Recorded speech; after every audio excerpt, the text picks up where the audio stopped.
Sir నమస్తే sir. నమస్కారం. భాగస్వామ్య సదస్సు ద్వారా 10 లక్షల కోట్లకు సంబంధించినటువంటి పెట్టుబడుల ఒప్పందాలను అయితే కొన్ని కంపెనీలు ఆంధ్రప్రదేశ్ ప్రభుత్వంతో కుదుర్చుకునేటువంటి సందర్భం ఇది. సో ఈ సందర్భంగా అసలు ఎన్ని లక్షల మందికి ఉద్యోగ ఉపాధి అవకాశాలు దక్కబోతున్నాయి అంటే ఏం చెప్తారు సార్? డెఫినెట్గా ఈరోజు సిఐఐ అలాగే ఆంధ్రప్రదేశ్ రాష్ట్ర ప్రభుత్వం కలిసి సంయుక్తంగా నిర్వహిస్తున్నటువంటి పార్ట్నర్షిప్ సమ్మిట్ 2025లో ఈరోజు పెద్ద ఎత్తున దేశ విదేశాల నుంచి కూడా దాదాపు 40 దేశాల నుంచి ప్రతినిధులు వచ్చారు. దగ్గర 200 మంది పైన ప్రతినిధులు బయట నుంచి రావడమే కాకుండా భారతదేశంలో ఉన్నటువంటి ప్రముఖ సంస్థలన్నీ కూడా ఈ సదస్సులో భాగస్వాములు అనేది నిజంగా అభినందనీయం. గౌరవ ముఖ్యమంత్రి చంద్రబాబు నాయుడు గారు ఇనిషియేటివ్ మనందరికీ తెలిసిందే. ఒక విజన్ ఉన్న నాయకుడు.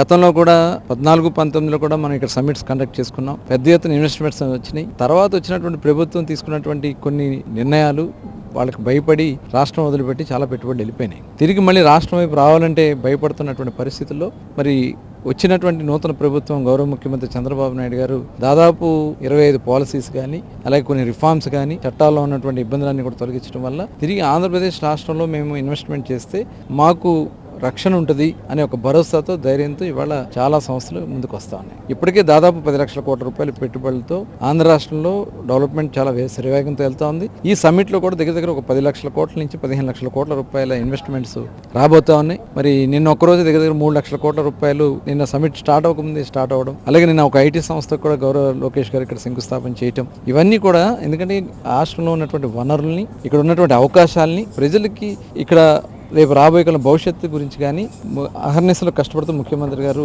చేస్తున్నటువంటి ప్రయత్నం ఒక బ్రాండ్ అంబాసిడర్గా ఆయన వాళ్ళు ఆకర్షిస్తూ ఉన్నారు.